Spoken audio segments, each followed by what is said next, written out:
Welcome to Overwatch. Before we begin, Overwatch beta has been confirmed in the EU to start on the 27th.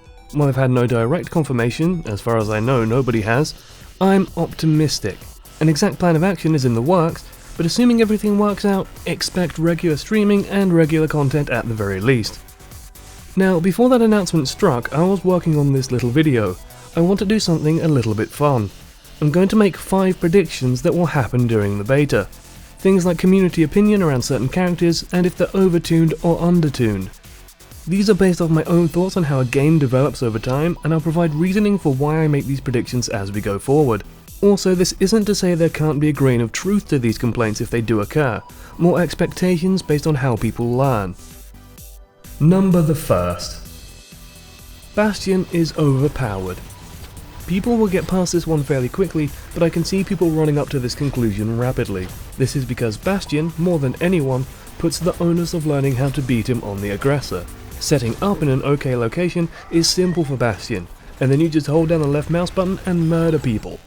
This will feel somewhat jarring to newer players who haven't considered all the options available to them in handling a threat like this. It's often come out of conventions that multiple Bastions seems unbeatable, but it's easy to learn to counter. Bastion has very obvious strengths and weaknesses, but I still expect a knee-jerk reaction as people learn. When they do learn, however, it'll probably swing the other way slightly. Bastion is dependent upon his team. He makes for an excellent front line with people behind him to protect his exposed rear and flanks. Without people watching him, he'll soon be discovered as a sitting duck. Prediction the second. Pharah is underpowered. Which sounds strange to say, but think about it. Pharah has a kit based on using her ability to launch into the sky, and one of the more advanced tricks I see more experienced players adopting is dropping down before catching yourself with a hover in the air as a dodge. Newer players, however, like to launch in the air and slowly hover around. At this point, it's important to note that Pharah has 200 hit points. In the air, she's a sitting duck. I'm expecting a lot of people to get blown out of the sky or engage head-to-head with someone like Reaper and come out of it badly. This, combined with her barrage ability being very vulnerable, I expect a lot of people to suffer from the same issue we've seen time and again in the gameplay previews, the whole "justice reigns from above" thing of firing it and dying immediately, makes her a little harder to use than she first seems. Pharah's real strength comes from knowing how to manage flight and use the hover to move erratically, knowing your way around the map into areas that only she can really effectively occupy, and working with a Mercy to deal insane amounts of damage. Once people start figuring this out, she'll be considered more normal. Number 3. And this is already a popular opinion, Torbjorn is underpowered.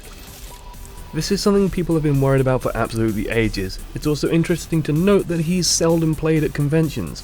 I mean, I get it, you want to play as the stuff running around and fighting, not nursing a turret. The big thing with Torbjorn is that it requires time to learn where the good turret locations are. A turret in a bad spot will just get annihilated. In Overwatch, it also requires your team to play correctly around the turret. It supports a flank and gives a hard point to move around, but it isn't a brick wall, and there's certainly counters. As people learn the stronger turret locations and get a better feel for the strength of the turret as well as Torbjorn's own fighting strength, expect his usefulness to rise. Prediction 4. Tanks are impossible to deal with. This one I can actually see swinging around a bit. After all, a bad Reinhardt player might just charge in without thinking and get himself exploded. But I expect people to go in with the expectation that assaults, specifically Tracer, Soldier 76 and Pharah, should be able to grind tanks down before tanks murder them and learn a painful lesson. This is before supports get involved and make the tanks even beefier. Good tank busting will require a little practice. A good McCree or Hanzo will be worth their weight in gold in those early days. But I'm expecting people to struggle in handling a Winston or a Reinhardt with an Orb of Harmony attached. Zarya may be less so, and Roadhog is a whole other kettle of fish. Again, this one boils down to learning and experience. Eventually people will figure out how to play around tanks, but they're a little bit new in the FPS or arena shooter space. Tank busting in Overwatch is a team effort with some very effective tools. Hanzo's scatter arrow, McCree's sheer damage output, and Reaper's close range murderizing being the key factors. As people figure out where these high damage sources lurk, expect them to feel overrun at first. And finally, prediction number 5. Tracer is overpowered. Tracer is a character a lot of experienced FPS players jump onto immediately. She's always a hit with scout mains from TF2 or experienced hands at Quake Live and Unreal Tournament, as her playstyle seems on paper the most similar. I'm expecting a lot of the better FPS players in general to gravitate towards her and pick her up quickly. Tracer also takes practice to fight. Her displacement style of gameplay is utterly confusing for someone inexperienced to go up against, and she has so many ways of safely disengaging. This also comes on the back of the developer's own experience. Tracer to them felt very scary in the early days, but as people learned, she became less of a scourge and more in line with the harass-happy cockney we expect. And there we have it, 5 predictions. I look forward to seeing how true they are, and hopefully you notice they all generally stem from the same place. Little things that take time and practice to learn, whether it's positional or playstyle. This is a running thing I notice in many games. Something seems broken until people figure out how to deal with it efficiently. This generally happens when the onus of learning is on the opposite person. While you have to learn how to play a tank, for example, learning how to play against them and manage them is also an acquired skill. This is also a friendly reminder to avoid knee-jerk reactions in regard to balance. While I doubt the game is perfect, probably very far from it at the moment, watch out for confusing inexperience with actual imbalance.